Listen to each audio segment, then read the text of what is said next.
અમદાવાદમાં ઉત્તરાયણના એક દિવસ પહેલા એક્શનમાં આરોગ્ય વિભાગ ઊંધિયું જલેબીના વિક્રેતાઓને ત્યાં ચેકિંગ હાથ ધરવામાં આવ્યું। અલગ અલગ વિસ્તારમાં ફરસાણના વેપારીને ત્યાં તપાસ થઈ રહી છે। ઊંધિયું જલેબીના સેમ્પલ લઈને તપાસ માટે મોકલવાની કામગીરી કરવામાં આવી। ચીકી સહિતના સામાનની પણ તપાસ કરવામાં આવી રહી છે। તો અમદાવાદમાં આરોગ્ય વિભાગની ટીમ એક્શન મોડમાં જોવા મળી રહી છે। ઊંધિયું જલેબીના વિક્રેતાને ત્યાં તપાસ હાથ ધરવામાં આવી રહી છે।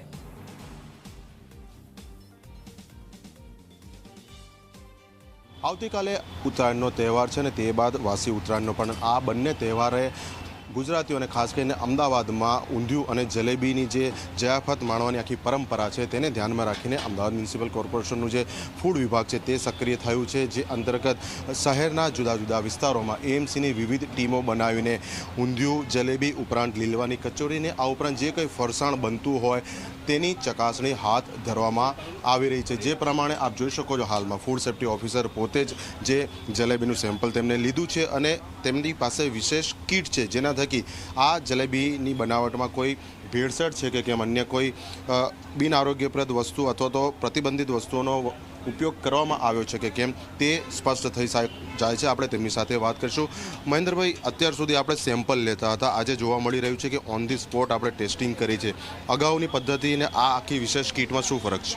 અમદાવાદ મ્યુનિસિપલ કોર્પોરેશન દ્વારા એક અલગ પ્રકારની કીટ બનાવવામાં આવી છે, જેમાં સ્પોટ ઉપર ખાદ્ય પદાર્થનું ટેસ્ટિંગ કરવામાં આવે છે અને જો ખાદ્ય પદાર્થની અંદર કોઈ જો અખાદ્ય પદાર્થની જો ભેળસેળ માલુમ પડે તો એ ખાદ્ય પદાર્થને તાત્કાલિક ડિસ્ટ્રોય કરી તેઓની સામે ફૂડ સેફ્ટી અને સ્ટાન્ડર્ડ એક્ટ 2006 અન્વયે કાયદેસરની કોર્ટમાં કાર્યવાહી કરવામાં આવે છે।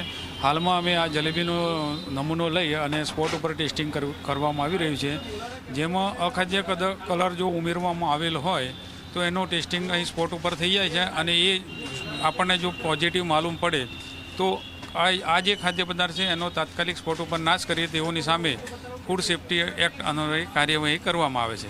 શહેરમાં આજે સમગ્ર જુદા જુદા વિસ્તારમાં કઈ રીતની કામગીરી હાથ ધરાઈ છે જુદી જુદી ટીમો બનાવીને?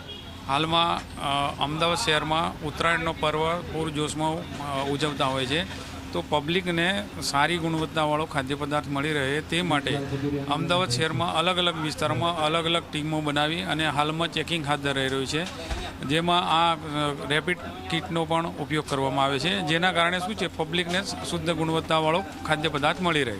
તો અત્યાર સુધી મ્યુનિસિપલ કોર્પોરેશન સેમ્પલ લેતું હતું અને સેમ્પલ લઈને તેની સેન્ટ્રલ લેબોરેટરીમાં મોકલી આપતું હતું, પરંતુ તેના રિપોર્ટ જે છે લોકોના આરોગ્ય બાદ અને તેના તહેવાર પૂર્ણ થતાં બાદ મળતા હતા, પરંતુ હવે આ જે આપ જોઈ શકો છો રેપિડ કિટ છે કે જ્યાં એએમસીની તમામ ટીમોને આપવામાં આવી છે, એટલે લેબોરેટરીના વિશેષ રસાયણો છે, આખી વૈજ્ઞાનિક પદ્ધતિથી જ તેનામાં નિયત માત્રાનું આ જે રસાયણ છે તે એડ કરવામાં આવે છે, જેથી કરીને જો આ જલેબીની અંદર બિન ખાદ્ય કહી શકાય એવા કોઈ તત્વની મિલાવટ હોય તો તુરંત જ રસાયણ નાખતા તેનો કલર બદલાઈ જાય છે।